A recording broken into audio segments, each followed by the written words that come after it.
So I learned a very important lesson from this movie, and it's that if you mess with Denzel Washington, you're gonna have a serious problem on your hand. Like, I'm talking you might get killed kind of problem.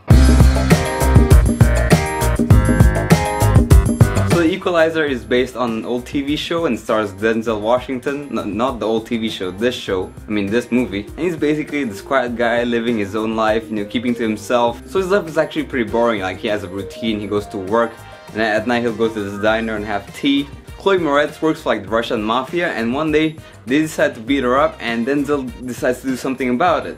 This is where the movie starts getting really interesting and really intense. One thing this movie does really well is tension, and the director does a really good job of keeping the tension and keeping you on the edge of your seat, because you know something's gonna happen and some random act of violence is gonna occur, but you just still you're not really sure where it's gonna come from, and then it happens, you know, and that's why it's 10. Another thing I really liked was the ending sequence of this movie. It had this awesome Zach Hemsey track to it, and if you don't know, Zach Hemsey is the guy who composed the music for the Inception trailer.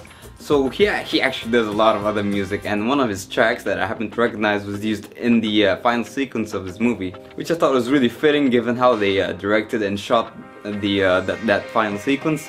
And it's definitely one of the best parts of the movie. Denzel is of course awesome in his role, and he plays like, you know, that kind of Liam Neeson kind of badass where, you know, he has some serious skills and he's actually sort of untouchable. In fact, this movie also does a good job of making you scared for the bad guys, because you know they're gonna like, Denzel's gonna wreck these guys, but you're not sure how, and then actually he does some crazy stuff in this movie. Like, I guess that's both a good and bad thing, because on one hand, you know Denzel's gonna be badass in this movie, but at the same time you're never really concerned for him, because he just seems to do everything so easily, and he does some seriously crazy things in this movie. Like the first action sequence where in the trailer where he takes out like a room full of guys, and he's just like, you know, that's like everyday stuff for me, man. And you can tell that the director makes an effort to, you know, emphasize this. There's, you know, the typical like walking away from an explosion and not looking scene.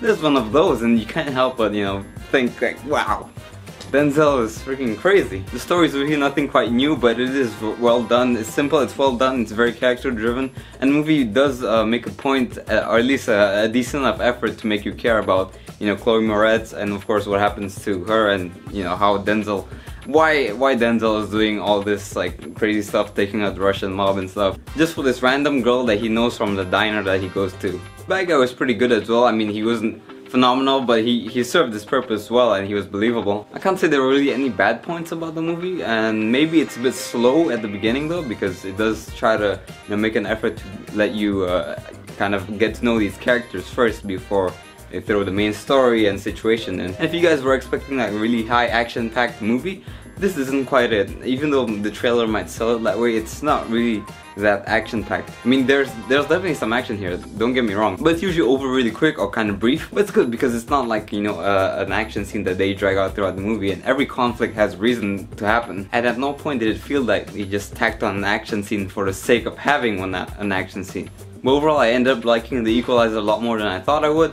It's definitely entertaining, it's worth the price of admission for sure. Between The Equalizer and Welcome and Tombstones, I'm not sure which one I like most, because they're kind of different genres, so to speak. Equalizer is more action-packed, even though there isn't that much action, but you know, it's not quite as slow as A Walk Among the Tombstones with Liam Neeson, which was my previous review. I would honestly recommend you guys watch both of them, especially if you're a fan of, you know, Denzel or Liam Neeson, or if you're even just like remotely bored or you want something to watch, these are perfectly solid options for you. So anyway guys, that was my thoughts on The Equalizer.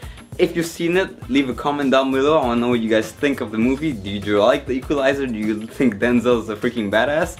Or do you think Liam Neeson will beat Equalizer Denzel in the fight? Taking Liam Neeson versus Equalizer Denzel, who's gonna win? Let me know in the comments below. Leave a like and I'll see you guys next time.